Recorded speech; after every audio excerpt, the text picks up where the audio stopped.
Boa tarde, pessoal. Estou fazendo esse vídeo aqui só para esclarecer a respeito do processador da Samsung do Exynos 2100, né? Que é muito criticado, mas na verdade ele é equivalente ao Snapdragon, né? Eu acho que o Snapdragon hoje ele só fica na frente dele na questão de games, porque se você vai comprar um celular para jogar, o Snapdragon é melhor porque as fabricantes eles fabricam visando o Snapdragon, que é o líder do mercado. Então é muito mais fácil seu jogo rodar liso e com taxa de atualização mais alta no Snapdragon do que no da Samsung, porque eles fazem visando processadores da Snapdragon, certo? Mas em relação a desempenho, consumo de bateria, em relação a tudo isso, eles são equivalentes. E eu vou mostrar nesse vídeo aqui. É um vídeo de um YouTube estrangeiro que ele colocou, ele tem os dois aparelhos, né, com o Snapdragon com S, e tem a atualização deles de abril e de maio. A de maio ele corrigiu um bocado de coisa, né, porque quando ele foi lançado o Samsung ele esquentava bastante, como nas versões anteriores do Exynos, e isso prejudicou muito a imagem dele, principalmente no S20, né. Mas no S21 também no início também estava prejudicando, mas agora eles resolveram. Eu tenho aqui o meu para provar. Ele não aquece, ele não superaquece, né, no caso, porque todos eles aquecem. Mas o da Samsung aquecia demais e o pior que nesse aquecimento excessivo ele drenava a bateria, o que não ocorre mais, certo? Então eu vou passando aqui, esse aqui é o teste de abril que ele fez. Deixa eu dar uma passada aqui, peraí. Bom, tá aqui tá a pontuação, né? Teste de abril. Você pode ver que eles são equivalentes aqui numericamente falando, né? E em alguns tipos de teste, o da Samsung até supera, mesmo sem atualização aí, como esse daqui. Esse teste aqui do Geek, né? Ele superou e muito a questão do Snapdragon, né? Isso aí é a atualização de abril ainda, viu? Ele vai fazer o mesmo teste em maio. Aqui a gente já repara algumas coisas. Eu vou mostrar a vocês aí. Veja só aqui a temperatura final, né?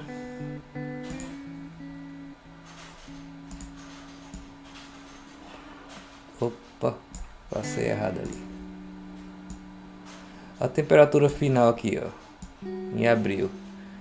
Veja só que ele já aquecia e terminava bem mais quente que o Snapdragon. Aí o que é que acontecia? Se você fosse fazer um reteste, aí esse score aí do Samsung já caía muito, muito mesmo.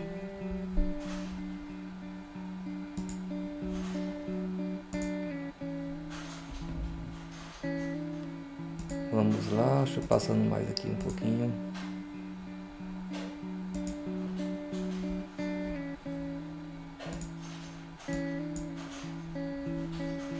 Estou arriscando ali.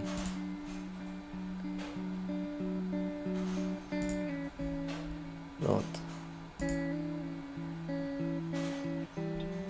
Veja só. Se você fosse fazer um reteste nele, olha o que acontecia. A temperatura já ia para o limite do processador.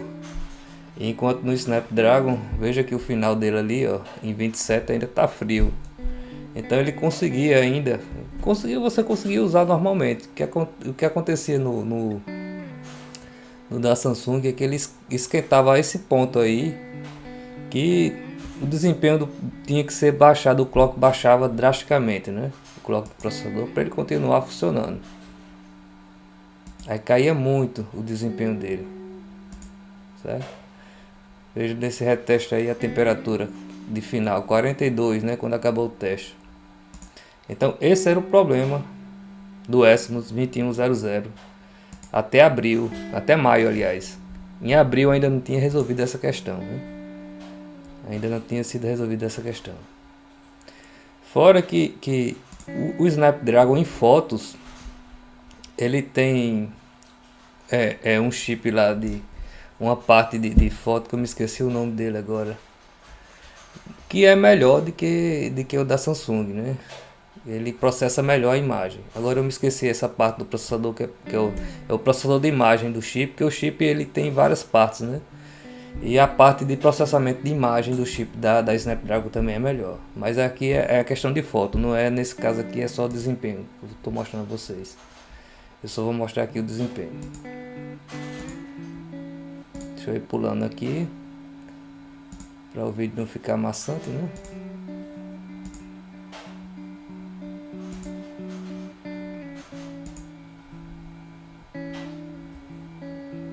Pronto, aqui nós já podemos ver uma equivalência aqui, certo? Se vocês olharem aqui, ó,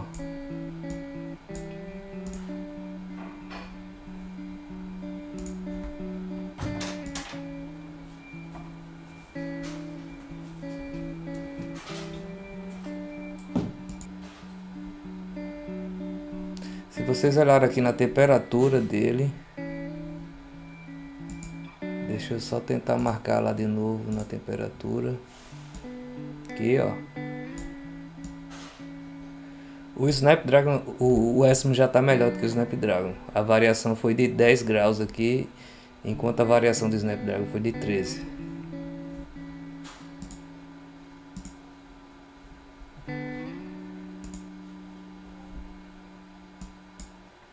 Vamos continuar aqui. Pode ver que já melhorou bastante ali. A questão de temperatura aí já foi solucionada no teste. Ele está demonstrando aqui, né? Que inclusive o score da Samsung subiu, né? Que era 715 alguma coisa. Já está bem equivalente mesmo ao Snapdragon nessa questão aí. Você pode ver aqui, ó, o teste da GPUs, ó. O Exynos superando um pouco numericamente, né? Ele vai superar, mas como é aquela questão que eu disse, né? Para jogos é melhor o Snapdragon, não tem para onde não. Mas para uso cotidiano, os dois são similares. Hoje em dia, né? Com a atualização que foi feita, hoje em dia são similares.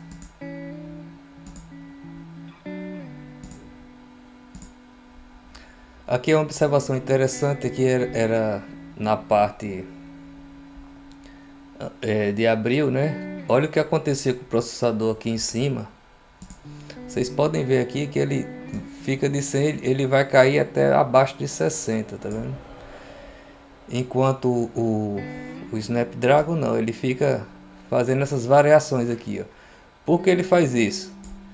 Porque aqui no Samsung a gente tinha o aumento de temperatura e aí o clock do processador ia constantemente caindo, certo? Para ele resfriar. Aqui, como não tinha uma variação muito grande de temperatura no Snapdragon, então ele conseguia meio que manter ali de 60 a 100% o uso constante do processador, certo? Você pode ver aqui que também aqui embaixo, ó, uma parte do clock do processador fica quase em 3 GB aqui e a outra parte fica aqui, ó, por volta de 1000 a 2000. Enquanto o Samsung cai bastante, ó, vai abaixo de 1000 clock e ele não chega nem perto dos 3 aqui, certo?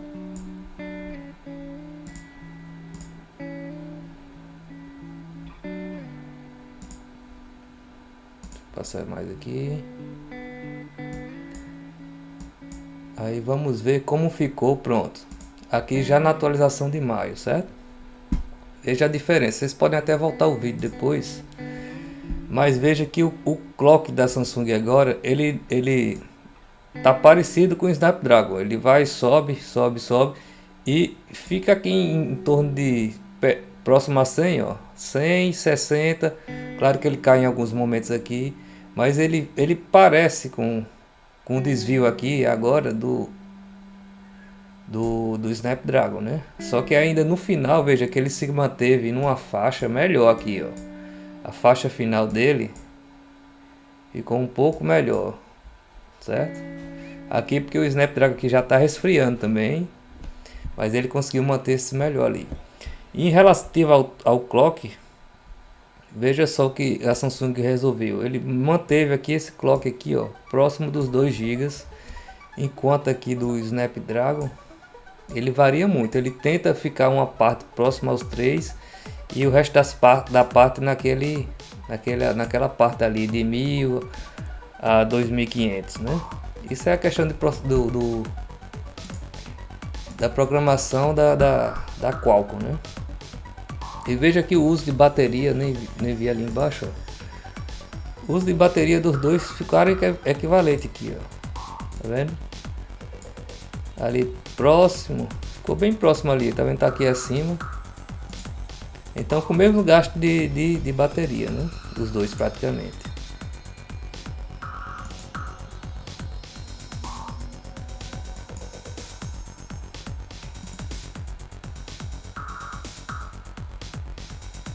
Aqui como vocês podem ver, ó, como era antes, né? Aqui em abril como era que os cores, né, os processadores do chip se comportavam, né? Alguns eram colocados mais acima, outros mais abaixo, como o Snapdragon faz, né? Que tem um clock lá que ele deixa perto dos 3 GB e outro ele deixa mais abaixo. Aqui ele tentou ficar, você pode ver ali próximo ali aos 2 GB, né? Porque ele pode colocar até 3, próximo de 3, mas para não superaquecer eles fizeram esse tipo de arranjo aqui que foi a solução, né, para o chip da Samsung. Isso aí foi a solução deles. E funcionou muito bem.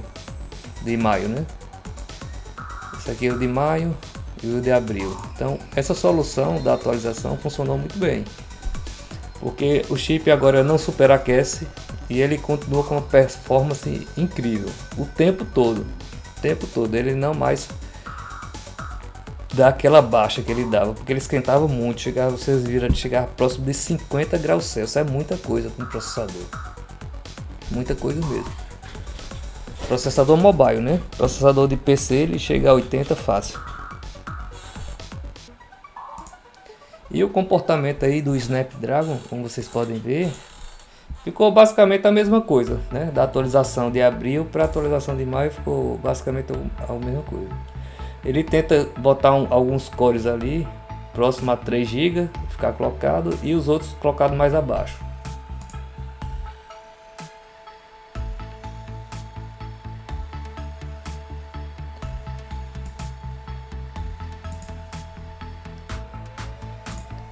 Aqui a diferença dos dois, vocês podem ver bem aqui, ó, a solução da Samsung. Deixa eu ver se ficou uma imagem melhor aqui.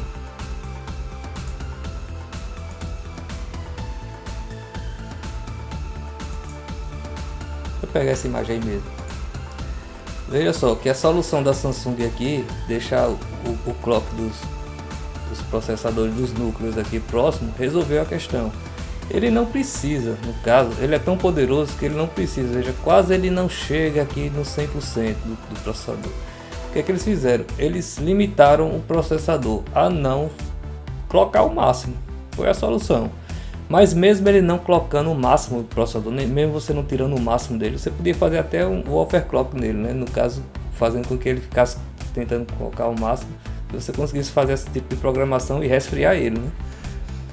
Aí a solução deles foi o seguinte: botar o processador funcionando entre 90% e 80%. Pronto, resolveu a questão de superaquecimento, resolveu a questão de bateria, resolveu a questão da queda de desempenho, resolveu tudo isso. Então, para você que vai comprar um celular aí da Samsung com esse Exynos 2100, você já vai estar com essa solução pronta aí. Então, não tenha medo. Pode ir com fé aí que você vai conseguir, vai ficar satisfeito com o processador. Eu mesmo estou. Agora a questão é que eu não jogo, né? Então não posso afirmar isso em jogos porque eu não jogo. Mas ele vai fazer um teste aqui de jogos. E para quem joga é bem interessante ver os gráficos aqui dos jogos, né? Deixa eu passar para aqui. Aí é outro teste que ele fez com cooler, como eu estou dizendo. Mas mesmo com cooler, o resultado foi semelhante porque é o que eu disse. A Samsung, na atualização, programou ele para ele não ficar mais buscando 100% do chip. Ele não usa mais 100% do chip, certo? Então, Mesmo com o cooler não, ele não vai, como ele não está mais superaquecendo, o cooler não vai fazer tanta diferença assim não. A não ser que a programação da Samsung tivesse lá na temperatura X, então você pode ir para perto de 100%, mas não é assim que eles fizeram, que eles resolveram, certo? Eles resolveram de outra maneira.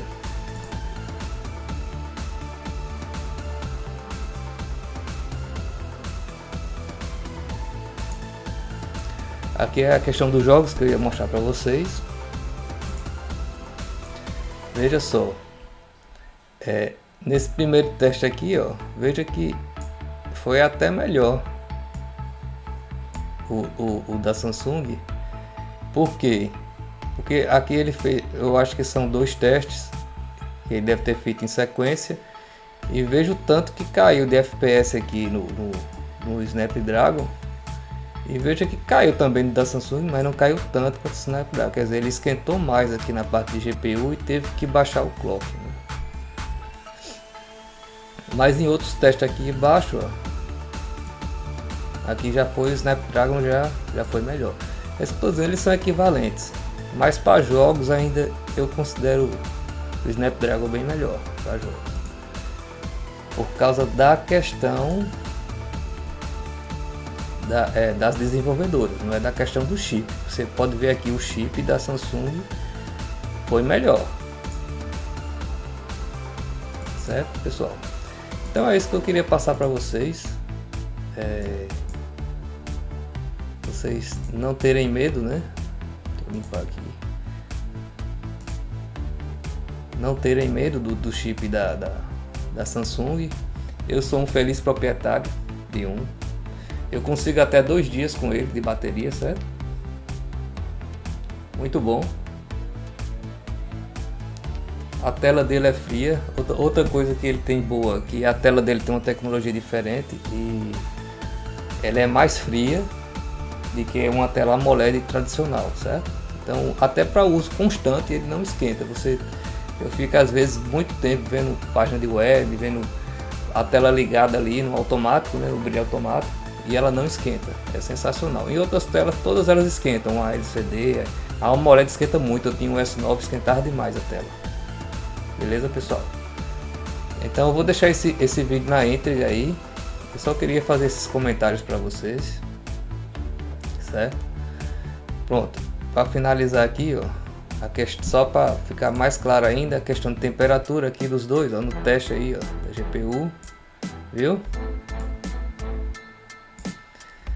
Que eles acabaram, eles foram, o da Samsung aqui, o chip da Samsung foi de 30 a 39, mas não passou disso, e o Snapdragon foi de 28 a 39. É praticamente empate aí na temperatura. Ali estão os gráficos dos FPS, ó. O da Samsung conseguiu o mínimo dele, que ele de 22 FPS até 118, quer dizer, ele foi melhor no máximo, né? E no mínimo quem foi melhor foi o Snapdragon. Mas de novo eu digo, isso aqui, mesmo o da Samsung tendo uma ligeira vantagem aqui nos gráficos, o Snapdragon vai ser melhor para jogos. Se for jogos, não tenha dúvida, procure o Snapdragon que ele é o melhor. Repetindo, por causa das desenvolvedoras, não é por causa do chip da Samsung. O chip da Samsung hoje em dia não deve nada ao Snapdragon, já deveu muito. Aliás, ele deve em outra coisa. Ele deve, eu minto aí. Ele deve na questão de foto, né? Na questão de foto, ele deve, porque o chip do Snapdragon na questão de foto ele ainda processa melhor as imagens, certo? Mas fora isso, questão de bateria e desempenho não deve mais, certo? Só falta eles mudarem aqui a parte de fotos e tá resolvido. Então é isso, pessoal, só queria mostrar isso. Eu vou deixar o link do vídeo do cara aí, vocês podem assistir na íntegra e é em inglês, né? Quem entende inglês vai... Eu tirei o áudio dele aqui para não dar nenhum problema. E se der problema com as imagens também, não tem problema, aqui no meu canal não é pago, então pode ir para ele qualquer coisa de visualização, beleza? Então fiquem com Deus aí, pessoal, e até mais.